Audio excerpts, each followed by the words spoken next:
Hello. Hello. Hi. Dancy. Say it again.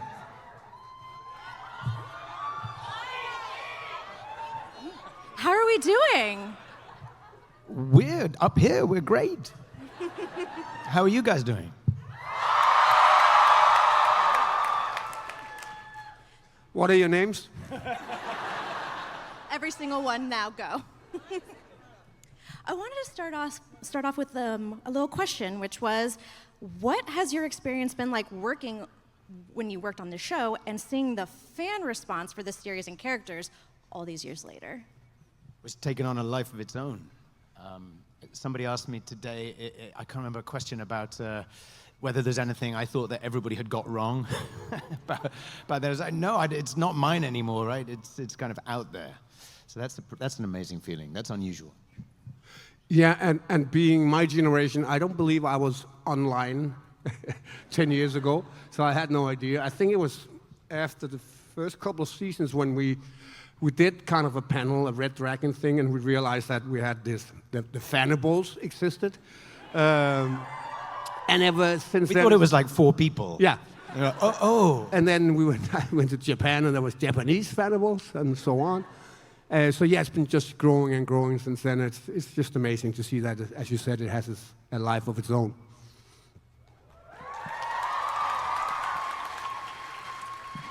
Going back to the very beginning, what attracted you to the series at first? Was it the characters specifically that you played? Was it the production team involved? Was it the overall franchise that you were very interested in? To quote Michael Gambon, it was the money and the size of the part.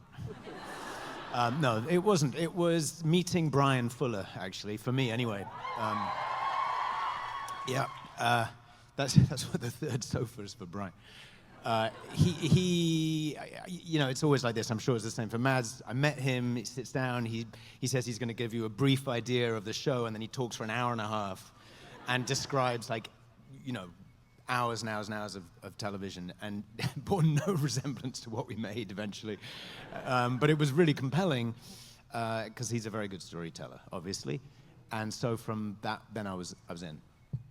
Yeah, the same for me. I mean, in the beginning, I got a few scripts called Hannibal. I didn't read them for a while because I was busy, and I thought, I honestly thought it was, Hannibal the Conqueror. So I was like, sandals and swords in a TV show. Elephants. Elephants, yeah. Yeah, I read it and I was like, what is this? What is going on here?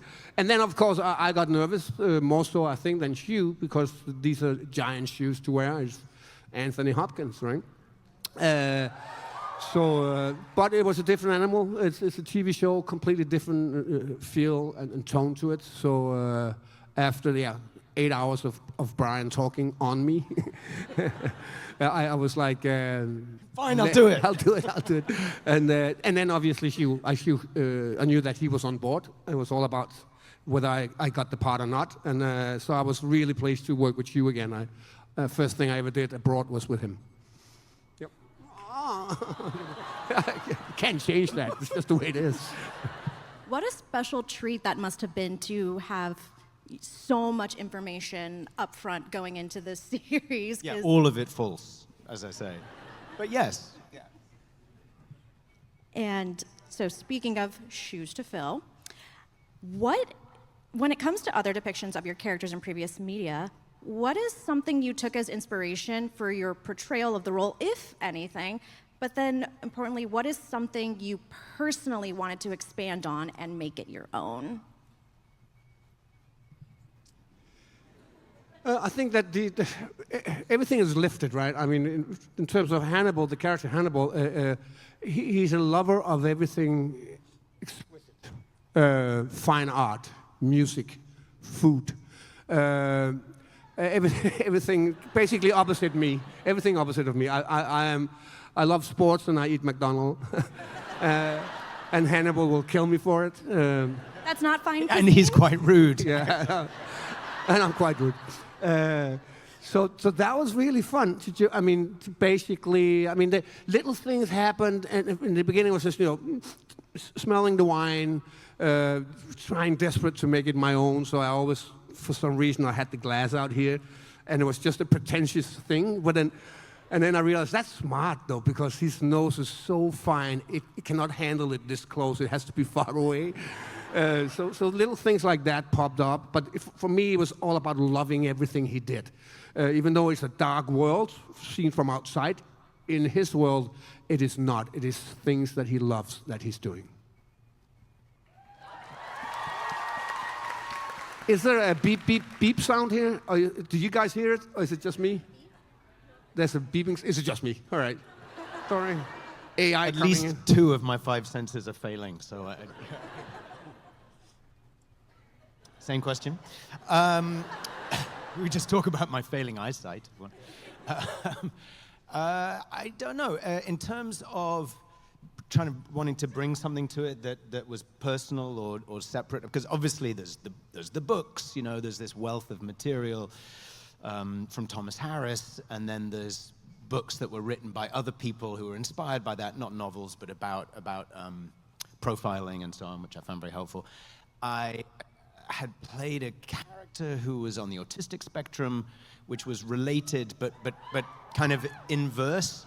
And I felt that at the beginning of when we started making the show, there was this kind of broad idea that Will was maybe on the spectrum, which it was very non-specific and kind of inaccurate.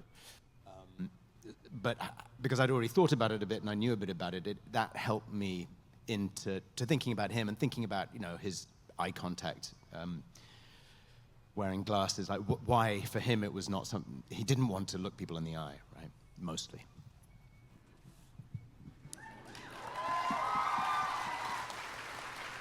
Next, I would love to dive into a bit more of Will and Hannibal's relationship,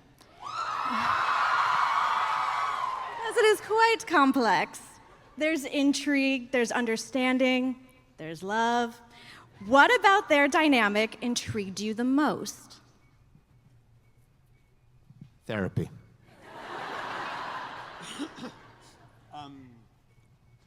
I think they're on each other's case from the very get-go. They read each other like open books, but they get surprised down the line. And I think that's the beauty of it. It's a cat and mouse game constantly, and they thoroughly enjoy it, both of them. Obviously, I'm on top of the game most of the time, but and there's genuinely affection for each other. I mean, there's a great fascination with this character from Hannibal's side. Great fascination. He sees unique potential in this young man. Yeah, it's true that obviously they're immediately, they lock onto each other. But actually, you know, at the beginning, Will is, I think, kind of annoyed by Hannibal, right? He's like, oh God, he shows up to the motel, and you know, and he's like, he's going to. I think he just doesn't want to be in therapy either. That's kind of, you know, so, you know, tell me about your mother. Like, oh, really? And obviously for somebody who is gifted at seeing people like this, he completely fails to see what's right in front of him. The skulls on the table could have given it away. Lovely decor. Yeah. The three-piece suit, the funny accent. He's just European. So yeah, I mean, the relationship is, from Will's perspective anyway, for that first season, I guess, is one of confusion a lot of the time. Yeah, that's what I liked about it. Can you talk about how it was working with each other as scene partners, and how working together either elevated or helped the other's performances throughout the series? I think we realized early on, we had a ton of scenes sitting opposite each other in the chair. And there's only that much you can do with scenes like that, and you don't want to start inventing stuff just for us to find it interesting. It has to be something, right? And the camera and the way they shot it, we realized after seeing a couple of episodes, were helping us a lot. They were telling a lot of the story with the camera and the special effects. So we early on knew that we could do subtle things little things with our eyes, noticing stuff that the other person didn't notice, right? So that was helpful, and I think it was just feeling comfortable in each other's company is nice for any actor, because there was a lot of words and we didn't often get them in good time. So just, could lean on each other with some of these scenes was just beautiful. Yeah. So finding, right, so we get Brian's script often the night before. I mean, the final version of the scene, which is better and richer and more complicated, but and completely different. And again, completely different, and and very verbal. I mean, there's just a lot of words, especially for Maz. Ironically, it's like has all the big words. Yeah. And and so you kind of try and get that in, and then we'd show up, and I think, like Maz is saying, especially with those scenes where we're sat opposite each other, it was one of the first jobs that I remember where everything was now filmed digitally, right? And what that means is that when it was on film, you get to the end of a take, it's cut, they stop it, and then, everybody resets. So there's a few minutes and you do another take. This was the first time for me that they'd start the camera running and we just do the scene 2-3 times in a row, which isn't always great, but in this case was really great because, first of all, you're still learning the words.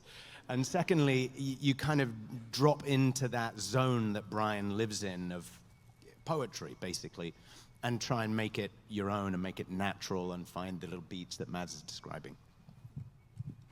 Kind of going back to what we were saying about effects and there being a lot of text in the script, I'm also curious about the descriptions that you were given, because especially in season 1, when we get inside Will's head when he's looking at the design, how was that kind of given to you? Was that in the script? Were those also conversations to help you visualize those scenes?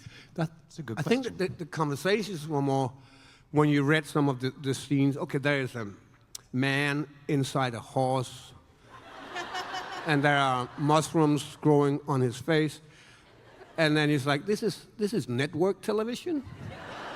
So the conversation was more, "Are we allowed to do this, Brian?" But he kept surprising us, and we were like opening it and going, "Okay, that's what we're doing then." But it was surprising. But it was one of those few, I would say, one of the few times, when you have a character that goes from A to B in a story that's, say, 2 hours long, there's an arc, you're very, very eager to know exactly where the little turning points are. And there will be tons of times when you will go, but he wouldn't do that. My character wouldn't do that in this situation. But in this, I'm speaking for myself now, I think it's the same with you, but in Hannibal's situation, it was like he could do whatever. I mean, anything Brian would write, I'll do it, because Hannibal would do whatever it takes for him to win whatever he had to win. And so, yeah, a man in a horse was the smallest thing, yeah. Speaking about network television, this show was pretty intense in both visually and also emotionally. It definitely goes to some dark places, especially with Will's character. How would you say you practiced any self-care, like found a way to decompress after kind of having to go to those places on set? There was this one place that sold chicken wings, I remember. Comfort food, great. You think they were chicken wings?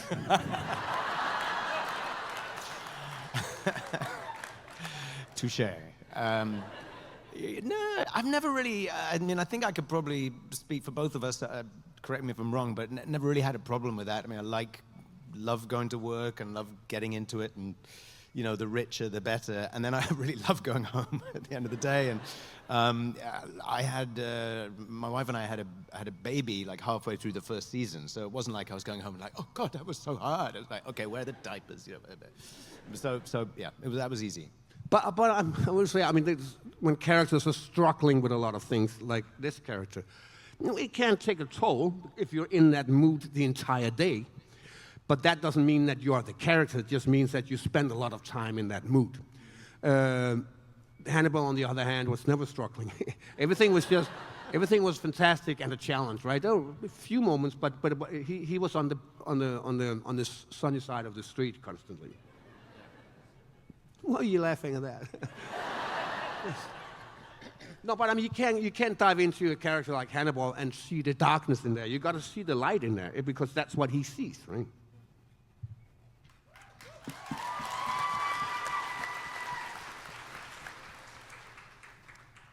With time, we all grow as creatives and as people.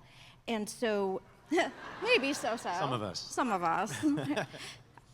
Do you view your roles differently now than you did back then? And like, is there something you appreciate more about the series or your character now that time has passed? Something that you reflect on? No, honestly, I mean, I reflect much more on that time that we were all working together than I do thinking about, the character. Or I don't know, would I do it differently, or what does it mean now? I don't. I mean, going back to what we were saying earlier, it's more that has been democratized and kind of shared with many, many people and kind of out there.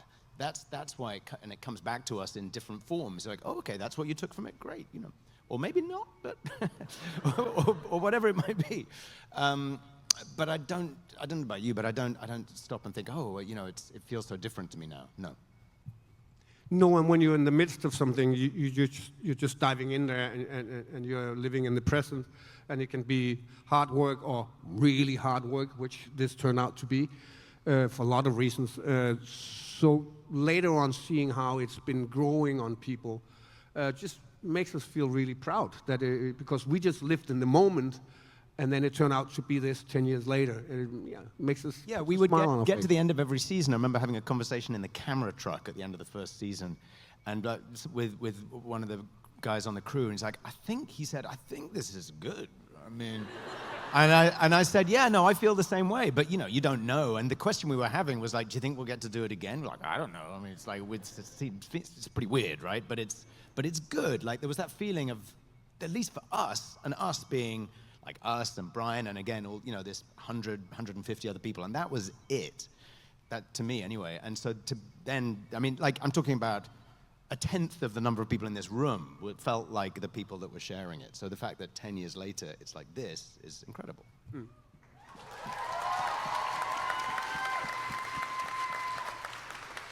I actually want to go to this fan question on the screen right here because of what you said, Mads, about some of the stuff that was in the script.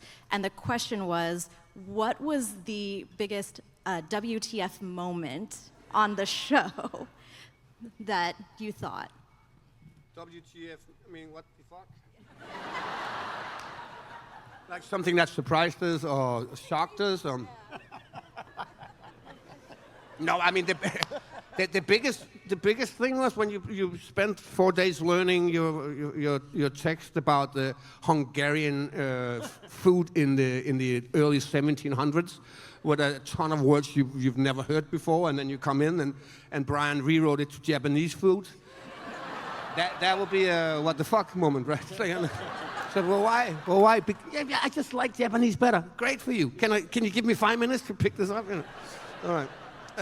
So that was basically what we were dealing with. It's not when we see a corpse on one of the plateaus, the mural of. Well, people. there was one time. What's the name of the doctor who you? I think it's the first time you wear the murders. It's Sutcliffe. Yeah. I had just worked with him like 2 months earlier, yeah. and I hadn't seen him on set. Walked in, and there's his head. Yeah. That was slightly. What the fuck? Yeah. But at that time, I'd spent like a few scenes with him like that. And I had a lot of fun with that. It was inappropriate. It was inappropriate. So for me, I took it for granted that he looked like that. Yeah. Speaking of fan questions, I have a few more that I would like to ask, but I would also like to prep our audience on how we will be conducting fan questions. QR code will be put up on the screens that you can scan and submit your questions through Play ECCC. So we will continue some of these questions, but please begin submitting your questions. We would love to see them. Yeah. Yeah. Maybe. Are they getting screened? Screens are right here. No, but I mean, they're on the screen, but never mind. It's the Wild West now. There's no moderation. That was 5 years ago. And we're off. Speaking of food, though, Hannibal likes to host an elegant dinner. If either of you were to host a dinner party, what do you think that would be like? What kind of food would you have? Would it be big? Would it be small? What kind of music? I mean, I'm not a chef. Are you? But you have a nice kitchen. I have a nice kitchen, and I'm actually good at chopping. I'm good at chopping stuff. Really good with knives. So for me, it would probably be something Asian. Crudité, then. Yeah, no. Yeah. Like it would be Asian. It would be some Thai food because there's a lot of chopping going on there, and then you fry it really fast. So for me, it would be simple Thai dinner. Very finely chopped. I do like cooking, so I don't know. It's like whatever comes to mind on the day, really. I have no preference. Music, I don't know. I'm not sure about that. That's somebody else's department. Was there anyone in the cast or the crew who you would like to shout out, whether it was for their performance, their work ethic, or how maybe they supported you on set? No one's. We love them all. I mean, we're not going to mention one. We can't remember? No. I know. I mean, No, obviously, he's right. Lawrence gave me a really nice hand. After a couple of weeks, 3 weeks, I think, I was really struggling figuring out how to address this character, and we were both struggling to figure out what this was all about. And there was a ton of focus on my accent. Nobody was talking about my acting. It was all about, Mads, can you say teacup? Yeah, I said, yeah, just said a teacup. No, I mean teacup. Yeah, that's But now in English. Yeah. So I was a little pushed there, and then I had the first scene with Lawrence, and he could tell. He's seen me work before, and he liked what he'd seen. And then after the first take, he took me aside and said, Mads, it's your office, it's your couch. What's wrong with you? You know, I said, yeah. Remember, it's your place. Just go in there and grab the space. It's yours. You're good. And that was really nice wake-up call. Thanks, Lawrence. Thanks. You know. So yeah, I'll shout out for that one. That was really a helping hand. And Hugh didn't tell me that because he was all over the place as well the first week. What the hell's going on? Anyway, it was your office, so yeah.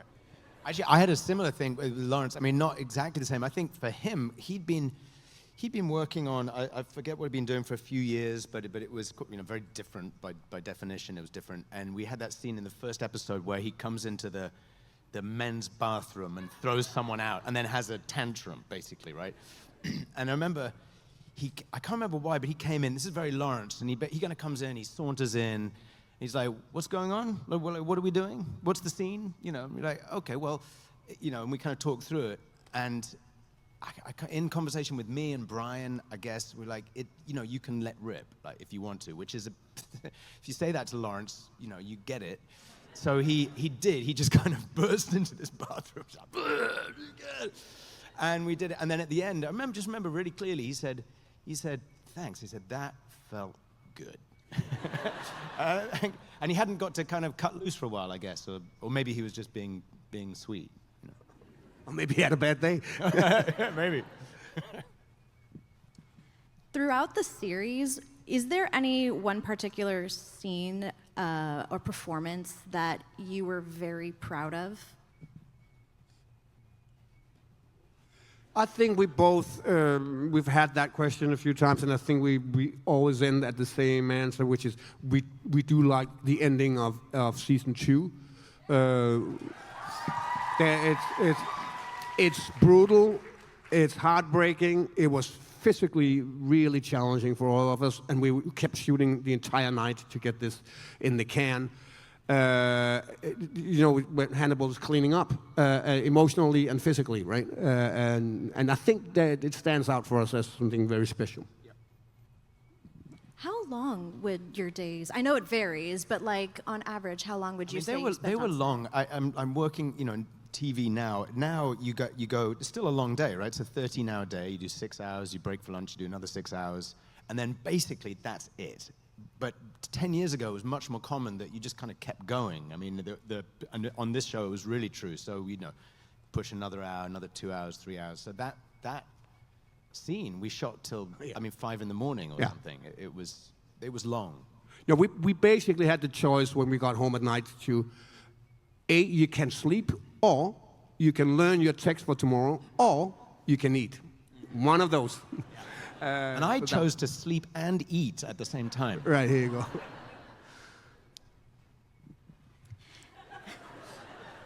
Now, you both also have large bodies of work that you've done. But moving forward in the now, are there any projects, either personal or professional, you can talk about that you are working on and would like to share a little bit more of? Well, I'm working on Law and Order. We're getting towards finishing this season. Thank you, and kind of loving it. It's a funny thing to be working on a show that's been on for, somebody said to me this morning, centuries, and that made me feel good. But it has been on forever. But then kind of actually was off for a while. It came back, so you're trying to reconfigure it. I've never been part of something like that where it's a big, it's a big engine, and as we're working on it all the time, there's little tweaks and there've been changes and adjustments, and you start to think, oh, okay, I think we're actually doing pretty well now. I think we're making the show basically that we want to be making. So that's what I'm doing. I'm enjoying it. I'm not doing anything, but I have a couple of things coming out, which is obviously one thing with Brian Fuller called Dust Bunny. Don't have the date, but it's around the corner somewhere. And I have a Danish thing called The Last Viking, which is I worked with a director 6 times now, which is like. But you know it won't be The Last Viking. That'll never die. There are no Vikings in it. Yeah, it's a crazy comedy, so that's what we're focusing on now. And then no work, just relax. Yeah. It's very important. Thank you so much for sharing. So this first question, what is your favorite mannerism for your character? Looking faintly pissed.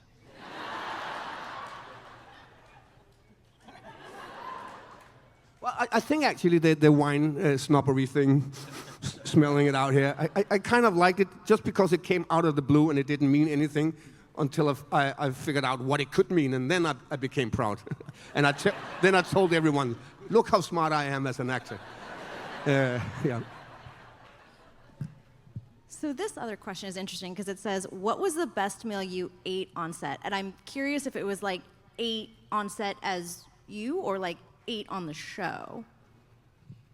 Well, I mean, it was kind of remarkable in the sense that Janice was making this food. I mean, obviously the food that you're eating sometimes is amazing during the scenes. Mads did a whole lot more of this than I did.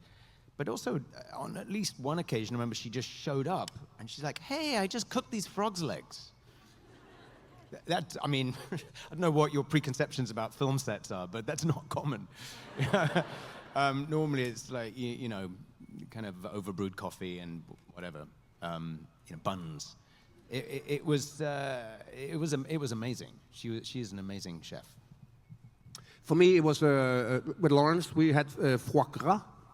Liver pate, and I think Lawrence loved it even more than I did because he deliberately fucked up the scene a few times, so we could have another portion. That was just so good. But everything was really delicious, everything except for one thing: a fish in some gel. Yeah, no, that wasn't our best and our proudest moment. No, the ortolan was good. It was marzipan. Yeah, marzipan with little bits of dry pasta for the bones. That's attention to detail.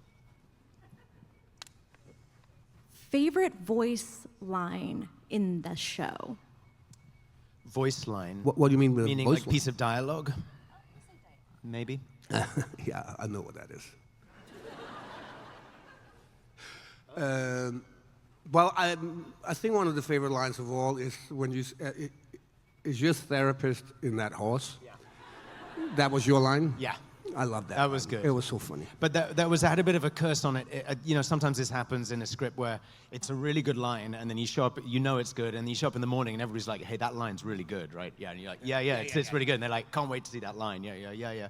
It's going to be really funny." And then by the time you get to do it, you know, you just feel like you're there was dying one that was inside. surprisingly good. That ended up being surprisingly good. Where Alana is asking me where Jack is, and I look at her little puzzle. I say, "In the pantry."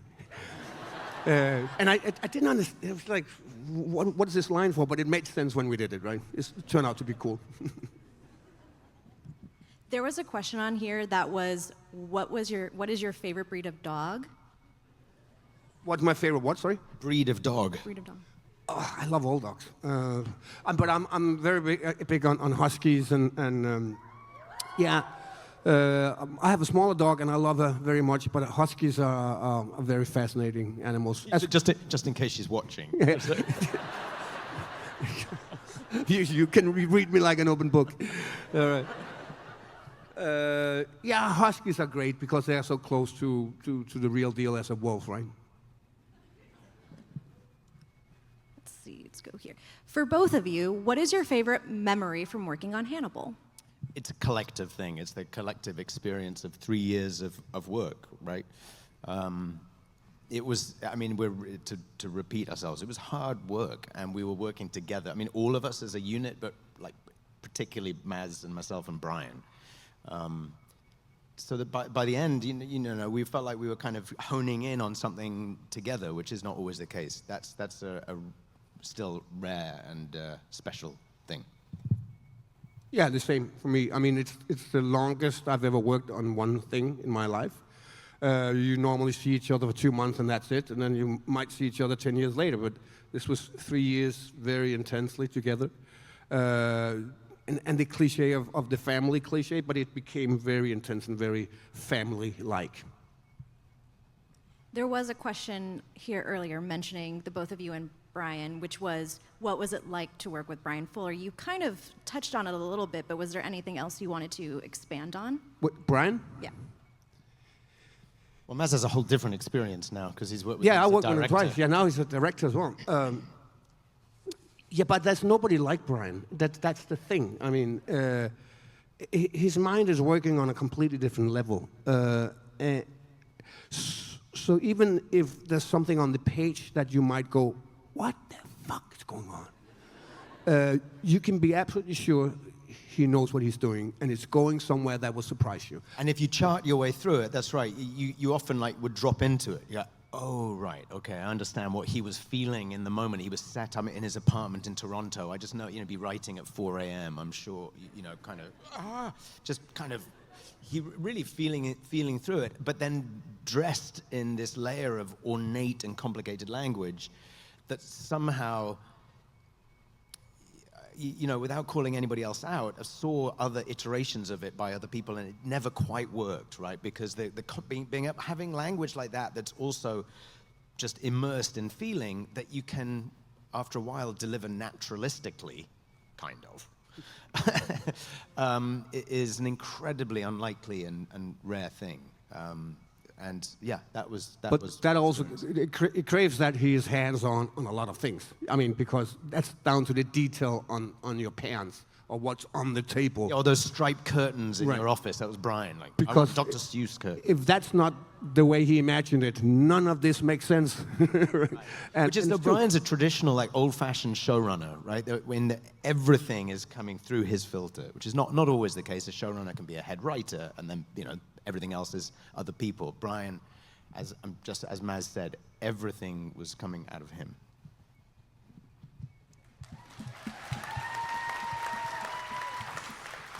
He's watching with Maz's dog, so we have to be very careful.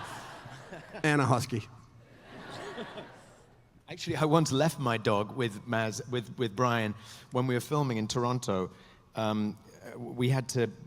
My wife and I both had to leave for the weekend or something. So I said, we had our dog with us, and I said to Brian, who I knew loves dogs, and I mean, as you can probably guess from the show, but and his dog was back in LA and he was missing him. So I said, would you want to look after it? Yes, please.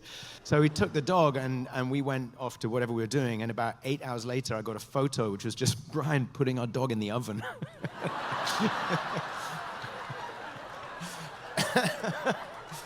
Yeah.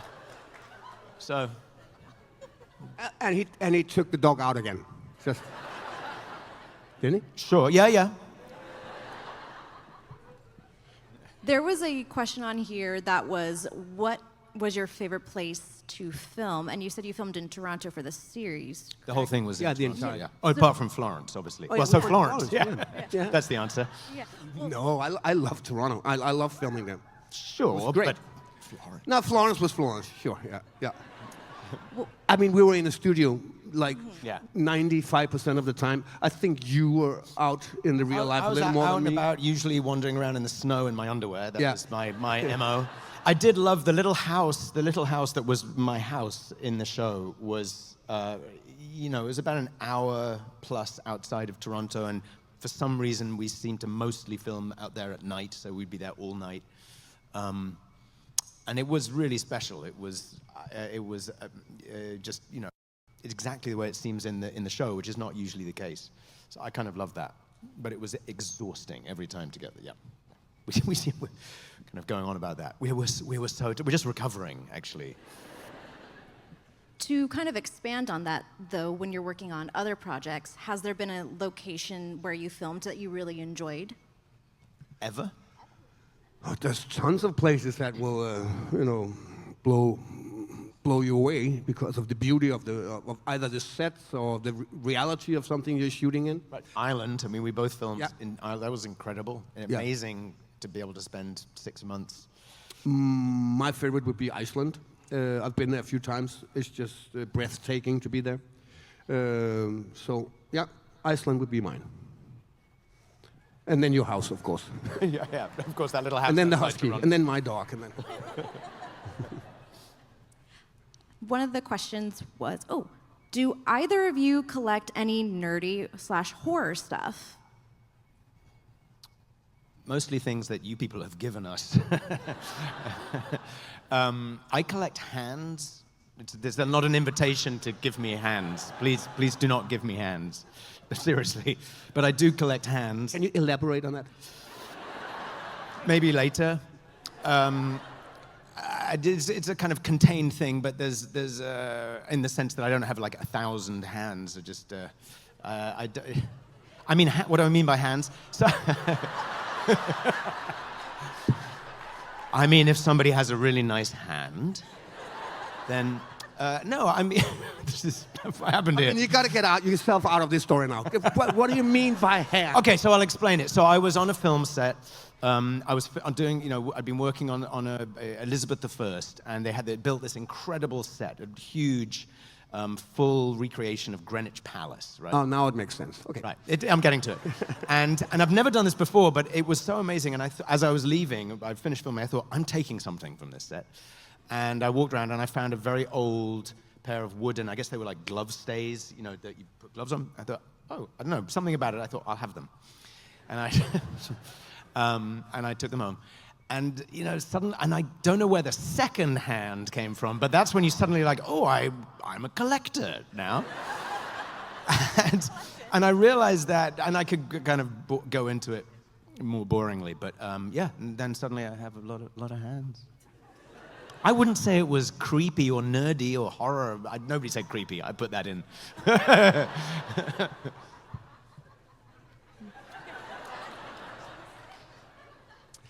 Feet.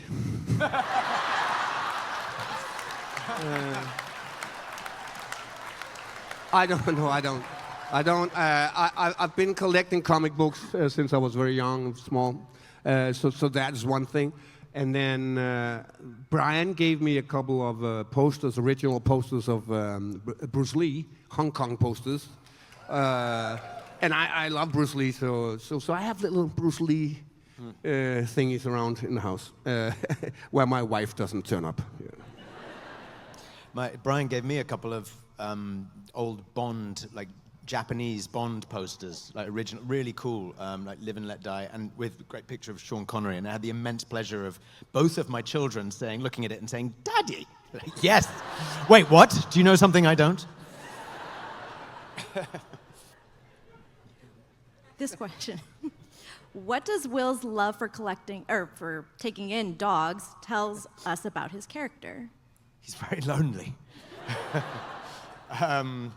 No, I think it's kind of that. It tells you that this guy who, at least superficially, is deeply antisocial and keeps everybody and everything at arm's length is a softie, for want of a better word. Oh. You love Will so much, guys. What's wrong with you? Yeah, in a different way, though. There was a long... not in the way.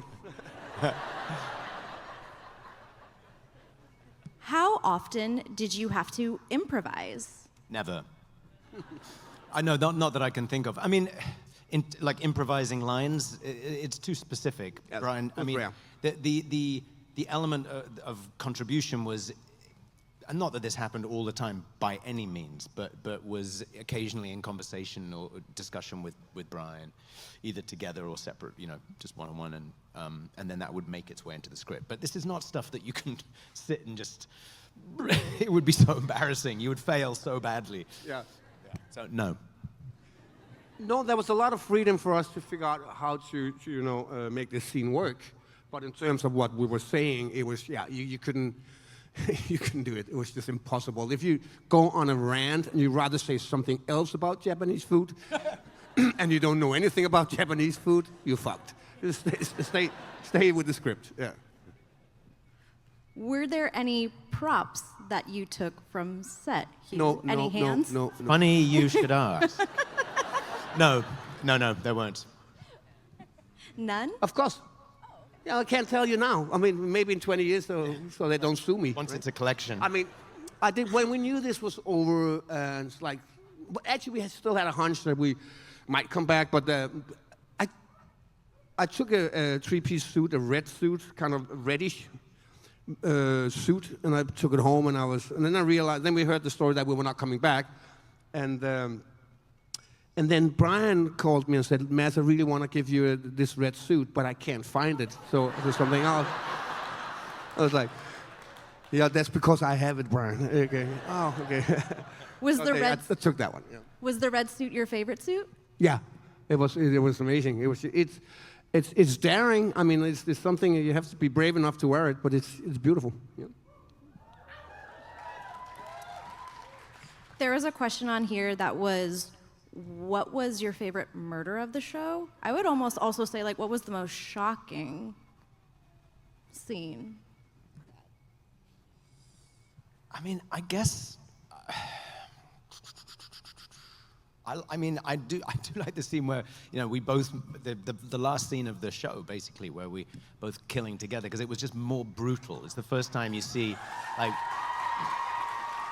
everything up to that. Well, first of all, actually, he's not the only person I killed. Now I think about it, by a long shot. But there was some. It was a different style, right? It was teeth and slashing and gutting and so on. So yeah, I don't know why I like that, but that one.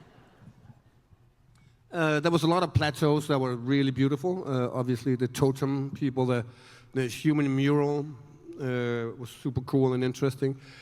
But I gotta say, I mean, killing Abigail this third time was brutal, right?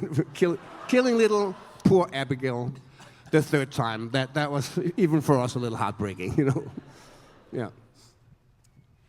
There was one here that said, was there anything that you learned on this set that you were able to use elsewhere in your career?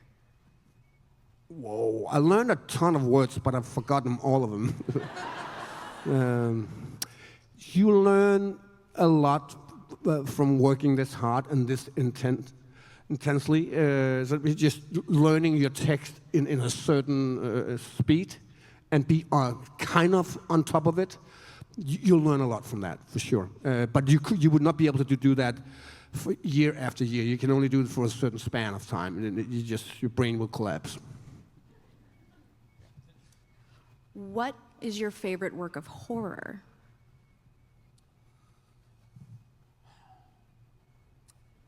That's a word I didn't learn. What our favorite what? Work of horror. Of work of horror. I couldn't hear. In general, it's like of all horror things. Oh wow. Ooh,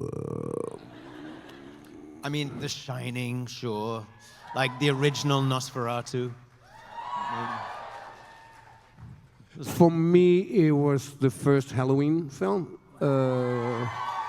because I snuck into the movies when I was too young for it, and my brother had seen it, and he just pitched it to me like 50 times, and I was just listening to him, and then eventually when I came in and saw it, I knew everything Camping that was movie. happening. Yeah, and I was frozen in the seat, even though I knew everything that was happening.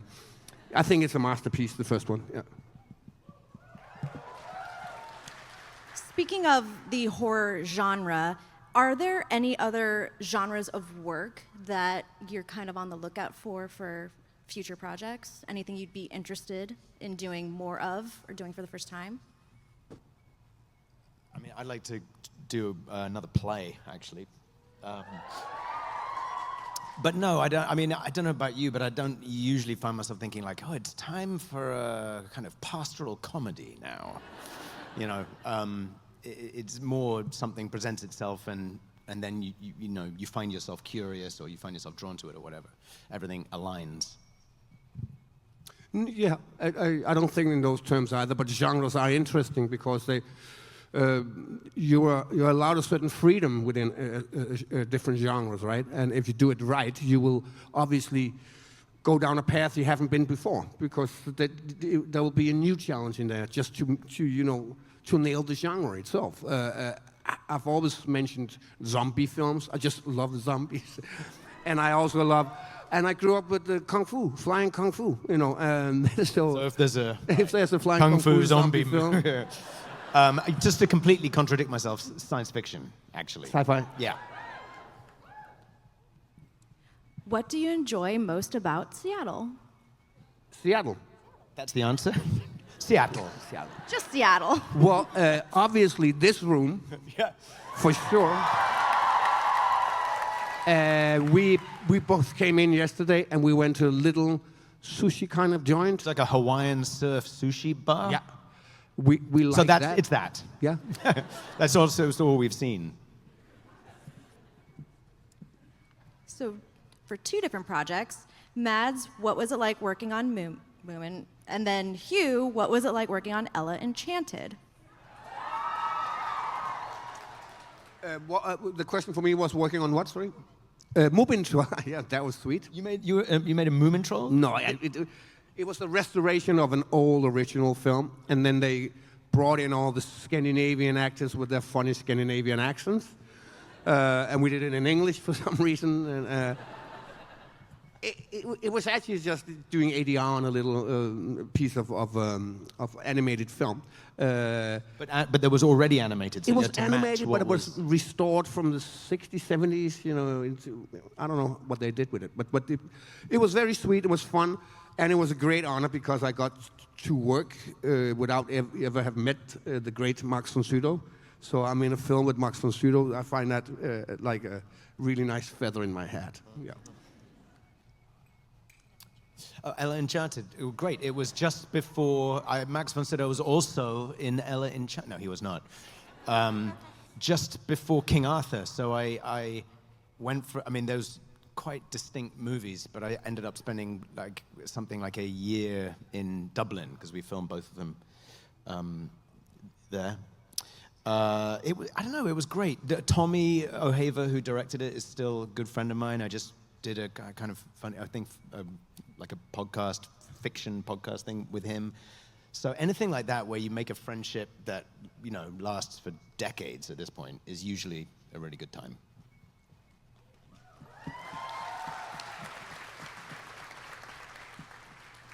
What ending would you like to see for your characters? A big cushion at the bottom of the... But why would we want to see an ending? we want to see it continue, right? obviously, there's no way, at least Hannibal's not going to survive that. Of course he's going to survive that. And so is Will. And then it's just a question of how much we jump in time, because if we do jump 6-7 years, it can be very interesting what these guys are doing now, right? So I don't want to see an ending. I want to see a fresh start. Yeah.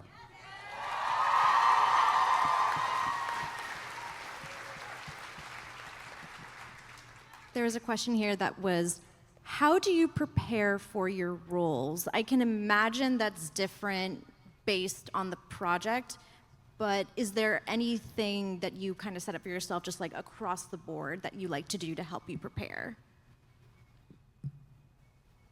The only thing I do, and this is not really a thing to do, but I find writing helps me. And often, sometimes if I'm trying to make sense of something, or if I've read something that relates to a project and I write down any thought I have as it occurs to me, it's helpful because usually then I'll go back and read it. I'm like, oh yeah, that was a good thought.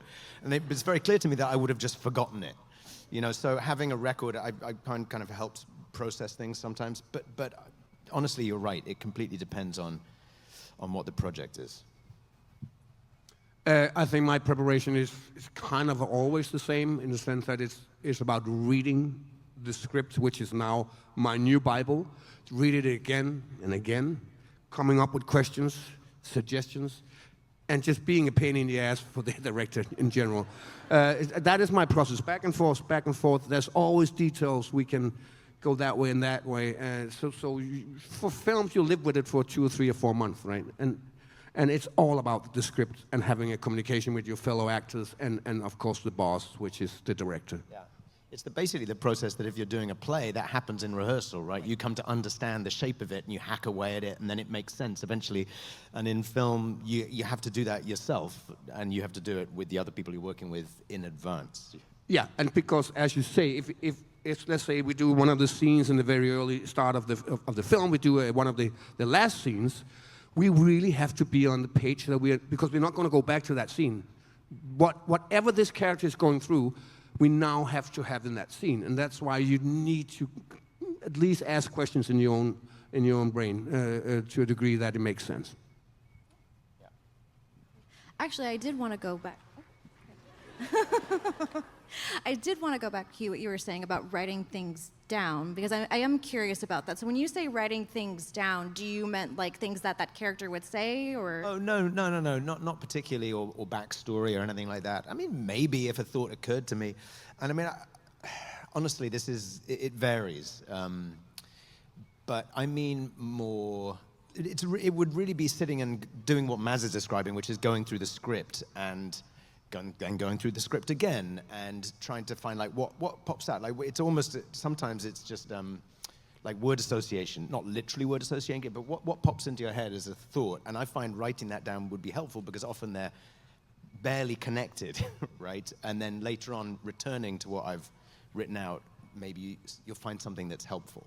You know, that's all. Yeah, exactly. And then you can write it down in a script or in a little notebook next to it. But it's not reading it, it's also like enacting it emotionally, constantly, because once you, not fully out, but touch it, because then all of a sudden you realize, you know what, the next scene doesn't make sense. I can just tell, if he's there, he's not going to go through that door, he will do something else, you know. Or because this other thing is coming up that I've now come to understand, the way I imagined this previous scene no longer quite makes sense. That's what I mean about, like in rehearsal, if you rehearse something from start to finish, which I guess people do sometimes in film, I've never done it. No. But it happens. It's rare. I've done rehearsals in film.